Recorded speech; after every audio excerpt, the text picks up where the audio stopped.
Seat नहीं मिल रही, आगे आ जाओ, थर्ड लाइन में आ जाओ, थर्ड लाइन में बैठा लो बेटा इसको।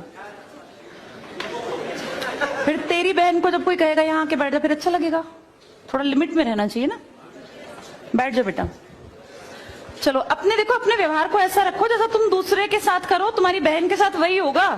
यहाँ नहीं, जहां वो कॉलेज में जाएगी वहां होगा, बस में होगा, ऑटो में होगा। समाज सबसे मिलके बनता है। तुम घटिया हो ना किसी के लिए, तो तुम्हारी बहन के लिए 100% कोई ना कोई घटिया। भगवान जो है कर्मा रिटर्न्स बैक है, ये सीधी थ्योरी है ये। और ये मैं अपने लिए भी मानती हूँ, मैं अपनी बेटी के लिए भी मानती हूँ। मैं जैसा कर रही हूँ ऐसा ही मेरे साथ होगा, या मेरे घर वालों के साथ। तुम जैसा कर रहे हो ऐसा तुम्हारे भाई बहनों के साथ होगा ही होगा। हम किसी भी बेटी के साथ गलत करेंगे ना, तो अपने आप को इसके लिए तैयार रखना कि मेरी बहन भी पढ़ने निकलेगी। आज छोटी है तो कल निकलेगी। चाचा की बेटी, मामा की बेटी, ऐसा नहीं कोई घर में रिश्ते ही ना हो, माँ भी तो होगी।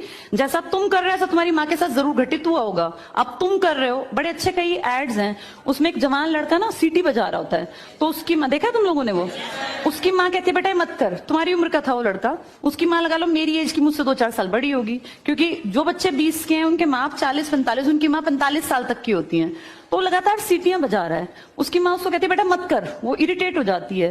तो फील करता है कि मेरी माँ ऐसा क्यों, मतलब क्यों चिढ़ रही है सीटी बजाने से, घर में बैठ के बजा रहा था सीटी।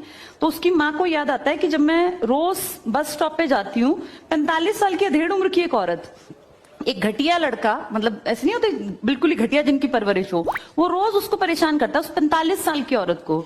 तो उसको फिर फील होता है कि ये मेरा बेटा जो हरकत कर रहा है ये उस लड़के से मेल खाती है। बहुत अच्छा ऐड है, उसका एसेंस बहुत अच्छा निकल के आता है कि एक्सप्लॉयटेशन सिर्फ जवान लड़कियों का नहीं होता। आप गलत कर रहे हो ना, कोई आपकी माँ के साथ, आपकी बहन के साथ कहीं ना कहीं को गलत करेगा फिर।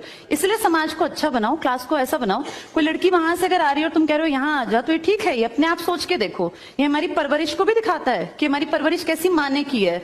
अपनी बेटियों को जितने हम संस्कार देते हैं ना, उससे ज्यादा बेटों को देने चाहिए, क्योंकि गलत करने वाले लड़के ही तो है ना, किसी के प्रति गलत कमेंट करने वाले। ये ठीक नहीं होता।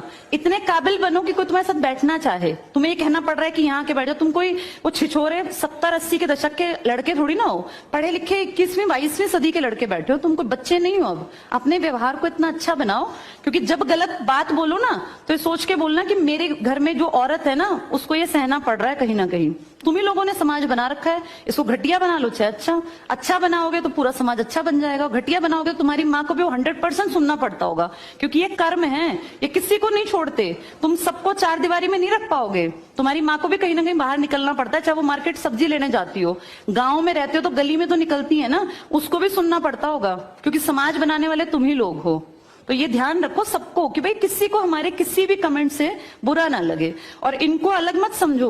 जैसी तुम्हारी बहनें ऐसी ही ये हैं। पसंद आना कोई अलग बात होती है, पर व्यवहार अच्छा रखना चाहिए। तुम्हारी परवरिश अच्छी माने की है, कम से कम ये दिखा के चलना।